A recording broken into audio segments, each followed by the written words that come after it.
Okay, 6 bolts holding the clutch assembly in. So I'm going to remove the last one and hopefully it comes off. We'll see. So the pressure plate assembly is seized onto the flywheel. All the bolts are out. It doesn't really want to come off. I've been going around tickling it with a hammer, hit it with some heat. Got this gap to open up a little bit, but yeah, it's just gonna take some time. So I'm soaking it with some PB Blaster, and I think I'm gonna deal with this another day.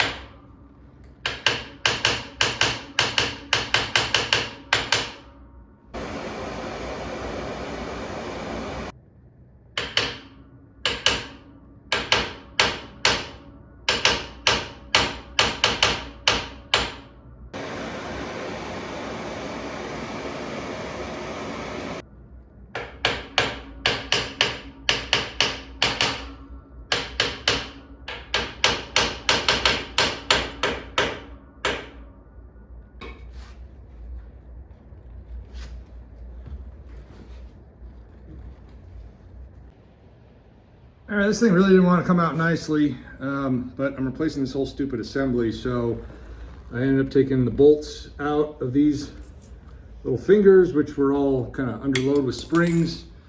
And once I got it jockeyed out, a few more love taps with a hammer, and it just kind of spontaneously erupted over the garage floor. So now to see about getting the rest of this crap out of here.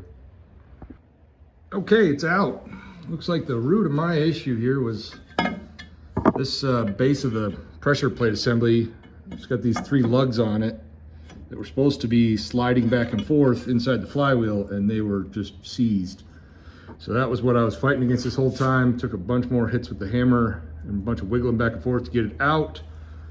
Honestly, the clutch discs don't look as bad as I was expecting. They still have some material left on them. The drive clutch and the PTO one, but I don't know, maybe that thing sticking in the flywheel was causing some of my issues, causing it to not fully engage. I don't know, but I think next step is get the flywheel out so I can get this to a machine shop and get it all cleaned up.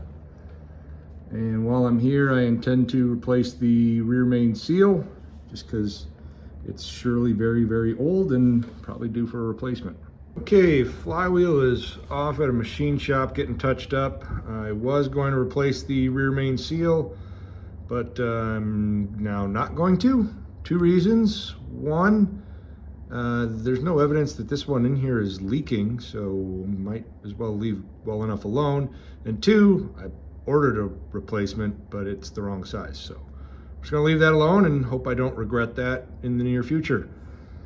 Otherwise, a little bit of brake clean, but trying to not get brake clean into that seal, and otherwise just some WD-40 and scraping with some putty knives, get the gunk, wiping with some paper towels, just get her cleaned up some. Over here on the back side, I don't know why, but there is this little cotter pin in a hole in the bottom. So I'm assuming that's a drain hole. I'm not sure if I'll leave that pin there or take it out. But again, just been getting it cleaned up, getting the gunk out. There was a bunch of thrown off grease from the throw out bearing around, so getting that out. So next, I think I just pop this spring off and should be able to take the whole carrier with that bearing out. So let's grab a pick. All right, spring unhooked, and this whole guy comes right out. So get that bearing off of there, get this cleaned up some more, get new bearing onto there. Okay, my high-tech bearing removal process was just to set this into the vise so that it was hanging from the bearing, not actually clamped down on the vise. Then set a rubber mallet on top, and then I whapped the mallet with the ball peen hammer, and she came right apart. So I think I'm gonna throw this in my parts washer just because I bought a parts washer and I might as well use it.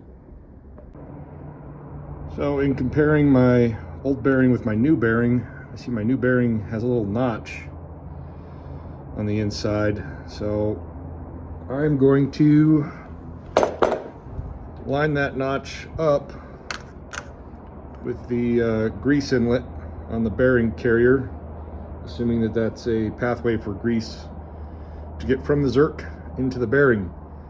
Otherwise, I don't know what other purpose that notch would serve. There's no other features on here. It's a smooth round shaft. So we'll squeeze it, set this on, and then squeeze it on with possibly the vise. Maybe I'll put a block of wood on it and tap it. We'll see what works. Nothing fancy, just using a block of wood to protect the machined face of the bearing. I figure the cast part's probably not as important to keep protected, but squished it right on with the vise. So that's one step done. Now that is probably about as clean as this is all going to get, unless the machine shop takes a few more days with my flywheel and I get bored. Yeah, went through probably 2 rolls of paper towels, and then afterwards blew it all out with compressed air to get any crud I couldn't reach or bits of paper towel left behind. Soaked this in WD-40 for a day or two, and then hit it with a brass toothbrush and cleaned up most of the rust in the splines. That little pocket back there was just full of gunk that blew back at me, so I'm filthy now. I should probably wear gloves, but that's just not who I am as a person. So yeah, might start reassembling here soon. According to Google, this little cotter pin down in the bottom of the clutch housing was intentional, because that is a drain hole, but they were concerned with the drain holes possibly getting full of crud, so this is supposed to just sit here and wiggle to prevent any debris buildup. At least that's the theory according to the internet. I don't know. We'll leave it alone for now, I think. All right, release bearing installed back on the shaft, and spring hooked back on. Pretty straightforward.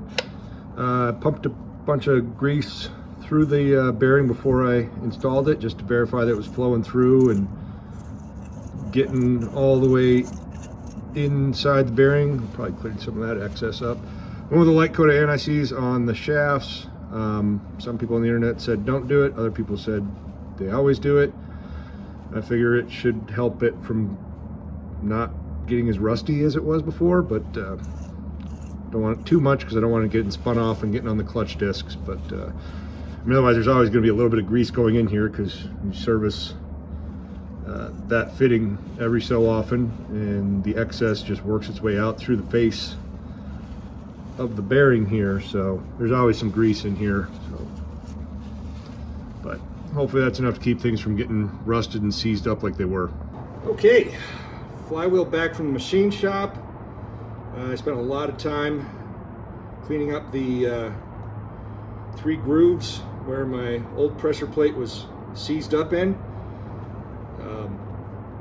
At least I'm thinking that was the cause of my clutch not working before, because the discs themselves looked okay. So we're going with that.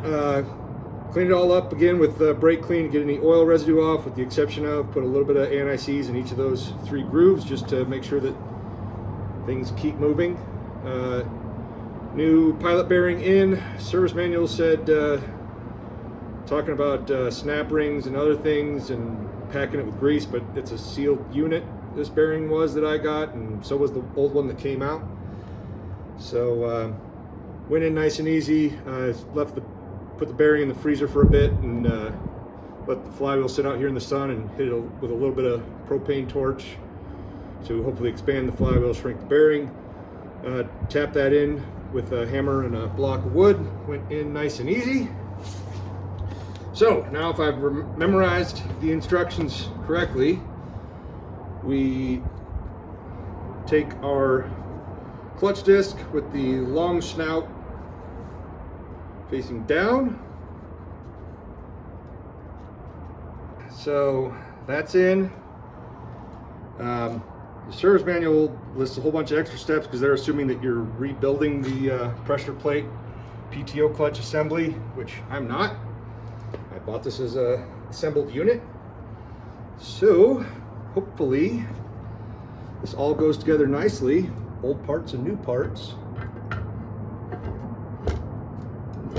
Don't crush my fingers. Okay.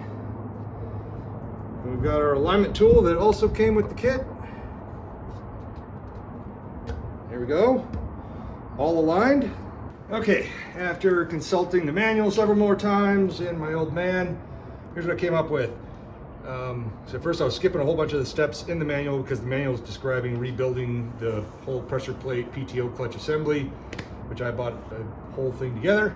All right, so put in 3 of the bolts that hold the assembly to the flywheel. That compresses the springs, pulls them down, and then they want 1.25 inches from the bearing surface to the machined surface on the clutch assembly cover, which is not very easy to get a tape measure and figure out because this is floating out in space and this is out here. So I took a piece of cardboard and just cut a notch in it at 1.25 inches up, and then that way I can straddle each of the clutch fingers, and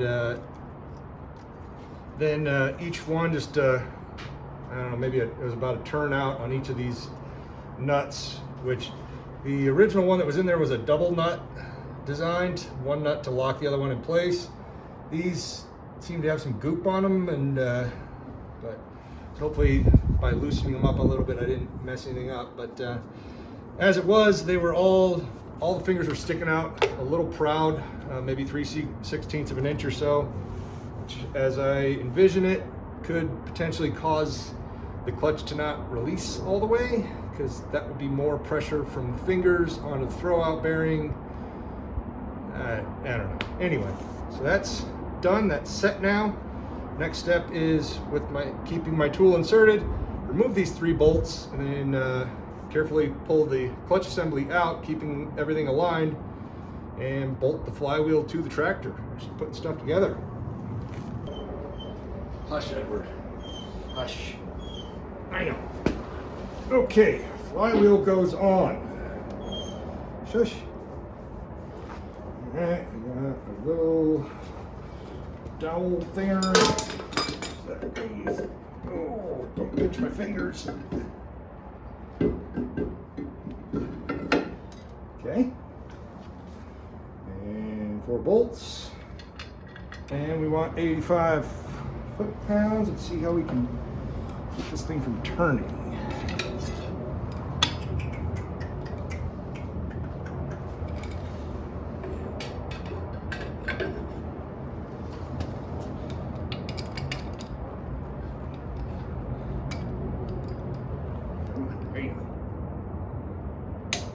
There we go. Torqued. Oh. This heavy cuss in.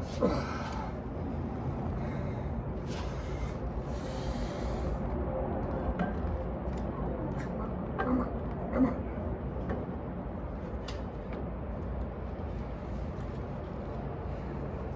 Okay. Bolts.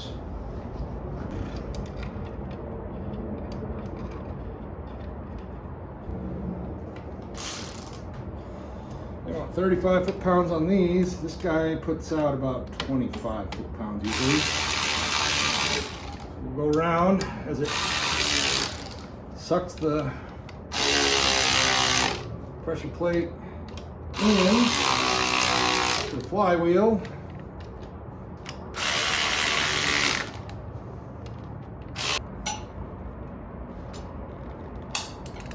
There we go. Check it with my fancy field expedient piece of cardboard again. Huh. Now that we're in the tractor, they're all slightly different. Great. I think I'll tighten each of these back up just a little bit. Cool. Okay, clutch fingers readjusted. I'm thinking when I tested it pre-assembled on the floor, I didn't have the bolts tight enough to really suck the pressure plate assembly into the flywheel, but we are now 1.25 inches all the way around with my high-speed fancy piece cardboard. There we go. Now I think I'm more or less dead in the water until I get a couple seals from John Deere before I can put this thing back together. Call it a day, I think.